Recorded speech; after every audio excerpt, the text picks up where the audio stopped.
ในตอนเช้าของวันที่26พฤษภาคม2017นี้โรงเรียนก่อสร้างใน10ทหารหาบกองบัญชาการทหารแขวงลงน้ำทาสุดที่หนึ่งได้จัดตั้งปฏิบัติยิงลูกปืนแท้อยู่ที่สนามยิงปืนของกองบัญชาการทหารแขวงให้เกียรติเข้าร่วมโดยสหายพันเอกอินแก้วมณีจันทร์กรรมการพรรคแขวงเลขาพรรค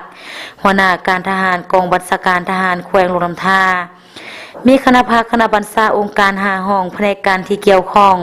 ตลอดฮอดครูอาจารย์และนักเรียนเข้าร่วม90กว่าสหาย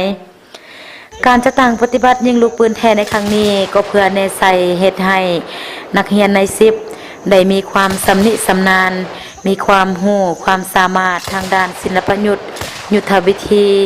และระดับวิชาเฉพาะให้สูงขึ้นในการนำใส่อาวุธยุทโธปกรณ์ผ่านการยิงเป้าหมายโดยลูกปืนแท้ในบทปืนใหญ่แบกหาบสามารถเฉลี่ยผลได้รับ